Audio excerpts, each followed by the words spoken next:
বলো আল্লাহুম্মা আমিন। শুধু তা নয়, ওই আল্লাহর বান্দা যে জায়গায় নামাজ পড়তো, মুমিনেরা নামাজ পড়ে রোজ কয়, জানা নাই? আরো জোরে বলেন কয়। আধুনিক মুসলমান হইলে তার লাগে সপ্তাহে এক হক। কোন মুসলমান? এটা আধুনিক, তার টাইম নাই, স্ট্যান্ডার্ড। আমরা আধুনিক হইব না পুরাতন হইব? মুমিন হইব না মুনাফিক? আওয়াজ করে বলেন, মুমিন হইব না মুনাফিক? দিনদার ইমানদার হব না আল্লাহর নাফরমান হব? দিনদার ইমানদার মুমিন হতে হলে রোজ কয়েক নামাজ পড়তে হবে। আওয়াজ করে বলেন কয়েক। আওয়াজ করে আরো জোরে কয়েক। তাহলে হাত উঠান, বলো না আল্লাহ। আরো জোরে বলেন আল্লাহ। আজ থেকে 5 ওয়াক্তের নামাজ পড়ব, জামাতে পড়ব। আল্লাহ কবুল করুক। সকলে বলেন আল্লাহুম্মা আমিন। পড়বেন? জি বলেন ইনশাআল্লাহ। আরো জোরে বলেন ইনশাআল্লাহ। এটা মনে মনে কইবা না, সবার লগে হাত তুলছে, তুললে হইল কি? নামাজ কি আর পড়া লাগবে? জি এই কথা ভাববেন না। ওয়াদা দিয়েছেন কারে? আরো জোরে বলেন কারে? কার সামনে? আল্লাহর হাবিবের ওয়ারিসদের সামনে। ওলামায়ে কেরামরা সাক্ষী রেখে ওয়াদা দিয়েছো। মনে মনে ভাবতেছো বইয়ানি বা ঢুকলো। হাসবেন না। নামাজ, নামাজ হলো ইমানদারের, মুমিনের সবচেয়ে বড় সম্পদ। যার নামাজ নাই তার দ্বীন, যার নামাজ নাই তার ধর্ম নাই, যার নামাজ নাই দুনিয়ার জিন্দেগিতে শান্তি নাই, কবরেও নাই, হাসরেও নাই, জান্নাতও নাই। কথা বুঝা যায়? যার নামাজ যত সুন্দর হবে তার দুনিয়ার জীবন হবে শান্তির জীবন। বলো সুবহানাল্লাহ।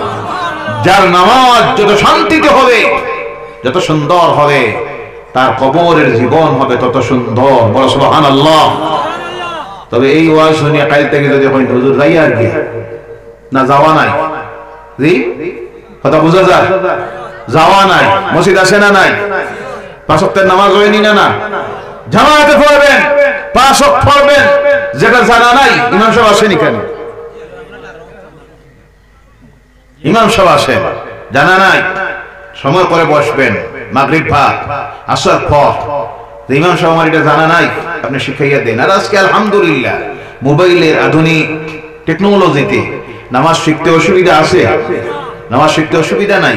মার্কেটে বই আছে, মোবাইলে কেমনে রুকু দিবেন, কেমনে সিজদা করবেন, কি তাসবিহ পড়বেন, কি তাসবিহ, কি উত্তর, সব আছে না নাই? কিন্তু আমরা শিখি না। শিখবেন, এটা জানা নাই, শিখবেন। আল্লাহ শিখার তৌফিক দিক। সকলে বলেন আল্লাহুম্মা আমিন। তখন আল্লাহর বান্দা যে যে জায়গায় জমিনের মধ্যে সিজদা দিয়েছিল, যখন রূহ কবজ করে নেওয়া হয়ে যায়, সেই সমস্ত সিজদার জায়গাগুলি আল্লাহর কাছে কাম দিতে থাকে। এর জন্য মসজিদে গিয়ে যখন নামাজ পড়বেন, ফরজ যে জায়গার মধ্যে পড়লেন ওই জায়গা থেকে পাটা একটু ডুলাইবেন। সুন্নত পড়তে গিয়ে 1 ইঞ্চি 2 ইঞ্চি কদম ডুলাইয়া দেন, তখন রুকুর জায়গা ডুলবে, সিজদার জায়গা ডুলে যাবে। যে যে জায়গার মধ্যে আপনি সিজদা দিবেন, যেই দিন আপনি আমি দুনিয়া থেকে বিদায় হয়ে যাব, ওই সিজদার জায়গাগুলি আল্লাহর কাছে কান্দিতে থাকবে, বলবে আল্লাহ তোমার ওই বান্দারা জমিনে থাকা অবস্থায় ফজরের সময়, যোহরে, আসরে, মাগরিবে, এশায়, ঠান্ডার দিনে, গরমের দিনে, পানি খাওক বা না খাওক, দুঃখে সুখে অসুস্থতায়, আল্লাহ তোমাকে বলে নাই আমার উপরে মাথা লাগাইয়া, নাক লাগাইয়া, হাত লাগাইয়া, হাঁটু লাগাইয়া তুমি মাবুদকে সিজদা দিয়েছিল, আজকে জমিনে নাই। আমি আল্লাহ তোমার দরবারে জমিন আরজ করতেছি, তোমার ওই বান্দা বান্দির জীবনের গুনাহগুলি মাফ করে দাও। বলো আল্লাহুম্মা আমিন। তখন আল্লাহ রাব্বুল আলামিন এই জমিনের আর কুল মাখলুকের দোয়ার কারণে ওই নেককার বান্দাগুলির জীবনের গুনাহগুলি মাফ করে দেয়। বলো সুবহানাল্লাহ। এতে বোঝা গেল যা পারো মদ খাও, জি, আর নামাজ পড়ো, অন্যের সম্পত্তি আত্মসাৎ করো, আইল ঠেলিয়া, ওজনে কম দিয়া, পরে ইজ্জত নষ্ট করো, আর একজনের 1 লাখ টাকা মারল, আর নামাজ খালি দাও, দিয়া দোয়া করো আল্লাহ মাফ করে দিব। জি কথা বলে সব মানল, হইছি কি 3 বার হজ করছি? জি কয়বার? 3 বার খানি 100 বার খরচ না, আল্লাহর কাছে কোনো হস্ত করতে করছে। উমরা তো প্রত্যেক বছর যায়, জি তোর এই উমরার কোনো মূল্য আছে? বনির হক মারছে, বাইর হক, এতিমের হক, অন্যের হক, রাস্তা মারছে, আই টেলছে, মসজিদের সম্পত্তিও মারছে, আছে না নাই? এরপর কয় ব্যস্ত তো যাইমু একটু কিছু বলতো ঠিক হইছে, এটা তওবাতিল্লাহ করলে আল্লাহ মাফ দেয়। আল্লাহ মাফ দেয় কোনটা? হকুল্লাহ। কোনটা? আল্লাহর হক। খুব ভালোভাবে বুঝেন, আল্লাহর হক। নামাজ পড়ে নাই, রোজা ছেড়ে দিয়েছে, এইভাবে যা আল্লাহর সঙ্গে সম্পর্কিত খালেস দিলে যখন আল্লাহর কাছে তওবা করে, আমার আল্লাহ সব মাফ করে দেয়। বলে সুবহানাল্লাহ। কিন্তু অন্যের পরের হক, যেটাকে হকুল ইবাদ বলা হয়, মানুষের সঙ্গে সম্পর্কিত, যত সময় পর্যন্ত গাইলেই সেই অন্যায়ভাবে বেইজ্জত করেছেন, যত সময় তার কাছে মাফি চাইবেন না, আর সেই ব্যক্তি আপনাকে মাফ করে দিবে না, যতই আল্লাহর কাছে কান্দুন, আল্লাহ মাফ করে দিবে না। আবার গুনাহ করতে গিয়ে যেটা ভুলবশত গুনাহ হয়ে যায়, সেই গুনাহের জন্য আল্লাহর কাছে যদি তওবা করে, আমার আল্লাহ মাফ করে দেন। কিন্তু গুনাহ করতে গিয়ে যদি এই নিয়তে করে, যা পারি এমন মদ খাই, সুদ খাই, ঘুষ খাই, জেনা করি, চুরি করি, সব করি, এরপরে করার বাদে 40-50 বছর বয়সে একবার বালা করে সব বলা তোর রাইট, সব কদরের রাইট, তওবা করব, কান্দি দিব, আল্লাহ মাফ করে দিব। গুনাহ করতে গিয়ে যদি ইচ্ছাকৃতভাবে করে, আর পরে তওবা করে মাফ করাইয়া নিমু, এই নিয়তে করে, সেই গুনাহ আল্লাহ তওবায় মাফ করে। কথা বোঝা গেছে ভাইরা আমার? এর জন্য সেই দিন আমরা চলে যাব সেই জায়গায়, সেই জায়গাটা হলো কবর। কোন জায়গায়? এই কবরে যাওয়ার পরে শেষ নয়, ওখান থেকে আরেকদিন আল্লাহ রাব্বুল আলামিন আমাদেরকে নিয়ে তুলবে আরেক জায়গায়, যেই জায়গার নাম হবে হাসরের ময়দান। যেই দিন নিয়ে তুলবে, এই দিনের কথা আল্লাহ আমাদেরকে বারবার স্মরণ করাইয়া দেন। আমরা যখন নামাজের মধ্যে দাঁড়াই, প্রতি নামাজে দাঁড়ানোর পরে পড়ুন আমার সঙ্গে, আলহামদুলিল্লাহি রাব্বিল আলামিন আর-রহমানির রহিম মালিকি ইয়াউমিদ্দিন। মালিকি ইয়াউমিদ্দিন, সেই কিয়ামতের দিনের মালিক। কোন দিনের? মালিকি ইয়াউমিদ্দিন। আর ঈমান যেদিন আনছি সেদিনও পড়েছিলাম, আমানতু বিল্লাহি ওয়া মালাইকাতিহি ওয়া কুতুবিহি ওয়া রাসূলিহি ওয়াল ইয়াউমিল আখির, পরকালের সেই দিন, যেই দিনের নাম হলো কিয়ামতের দিন। কোন দিন? কয়টা জীবন গেছে? 4টা। কয়টা? আলমে আরওয়াহ, মায়ের গর্ভ, দুনিয়ার জীবন, কবরের জীবন। এরপরে রয়ে গেছে কিয়ামতের দিন, হাসরের ময়দানে হাজির হওয়া। সব ধ্বংস হয়ে যাবে, সব শেষ হবে। এই শেষ করার ক্ষমতা আছে কার? আওয়াজ করে বলেন কার? কোন সন্দেহ আছে? দেখায় আল্লাহ, মাঝে মধ্যে দেখায়। তোমরা ভাবতে পারো এই চন্দ্রকে কিভাবে আমি ফিউজ করব, সূর্যকে নিষ্প্রদীপ কিভাবে করব, সাগর কেমনি শুকিয়ে যাবে। দেখো চন্দ্র গ্রহণ দে, চন্দ্র ফিউজ, আমি আল্লাহর আছে এই ক্ষমতা। বলো সুবহানাল্লাহ। সূর্যের গ্রহণ দে, শেষ। যে সূর্য পৃথিবীর চাইতে লক্ষ লক্ষ গুণে বড়। বলো সুবহানাল্লাহ। তাও আমি আল্লাহ ফিউজ করে দিতে পারি। সাগর কেমনি শুকাইবে তোমরা ভাবতে পারো? প্রশান্ত মহাসাগর, আটলান্টিক মহাসাগরের গভীরতা এখন পর্যন্ত মানুষ বাইর করতে পারে না, এটা শুকাবে কেমনি? আল্লাহ এর নিদর্শন দেখায়।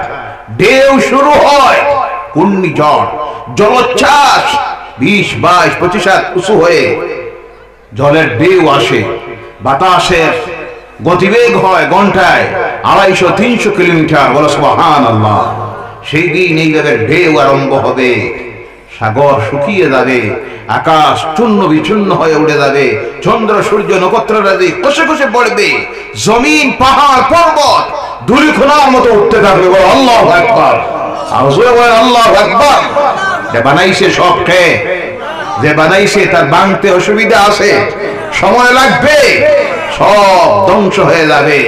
সব যখন ধ্বংস হয়ে যাবে, আবার আল্লাহ বলছেন সুম্মা নুফিখা ফীহি উখরা ফাইযা হুম কিয়ামুন ইয়ানজুরুন। 2 নম্বর বার আবার সিংহে ফুঁক দেওয়া হবে। 2 বার দেওয়া হবে ফুঁক। কয়বার? প্রথমবার যখন দিবেন ইসরাফিল সিংহের মধ্যে ফুঁক, সব ধ্বংস হয়ে ধূলিকণার মতো উড়ে যাবে, শেষ, সব শেষ। একমাত্র সেই দিন যিনি থাকবেন তোমার রব আল্লাহ। কুল্লু মান আলাইহা ফান ওয়া ইয়াবকা ওয়াজহু রাব্বিকা যুল জালালি ওয়াল ইকরাম। বল আল্লাহু আকবার। কুল্লু মান আলাইহা ফান, সব ধ্বংসপ্রাপ্ত হয়ে যাবে, একমাত্র বাকি থাকবেন যিনি, তিনি হলেন তোমার রব আল্লাহ, রব্বুল ইজ্জত, রব্বে জাল্লে জালাল। বল সুবহানাল্লাহ। শেষ, সব শেষ। আবার আল্লাহ বলবেন ইসরাফিল ফুঁক দেও। সুম্মা নুফিকা ফীহি উখরা ফাইযা হুম কিয়ামুন ইয়ানজুরুন। দ্বিতীয়বার আবার যখন ফুঁক দিবেন, সব আবার যার যার মৃত্যুস্থান থেকে যেখানে দাফন করা হয়েছিল, শ্মশানে হোক, কবরস্থানে হোক, পানির মধ্যে হোক, জলের ভিতরে হোক, সাগরের ভিতরে হোক, পাহাড় গভীর জঙ্গলের ভিতরে হোক, লাশ টুকরা টুকরা হয়ে গেছে, কোনো নিশ্চিহ্ন হয়ে গেল, যেই জায়গায় হলো সেখান থেকে সব আবার তার আল্লাহর সামনে গিয়ে খাড়া হয়ে যাবে। বলো সুবহানাল্লাহ। যেই দিন গিয়ে খাড়া হবে সেই দিনের নাম হবে কিয়ামতের দিন। কোন দিন? ভাইরা আমার, এই দুনিয়া থেকে যেদিন বিদায় হলাম, খবরে গেলাম, একটাবার চিন্তা করিও, যাওয়ার সময় আপনার স্ত্রীও সঙ্গে নাই, মাও নাই, ভাইও নাই, মেয়েও নাই, ছেলেও নাই, ধন সম্পদ কিছুই নাই, সব রয়ে গেল। কিন্তু করলাম কার জন্য?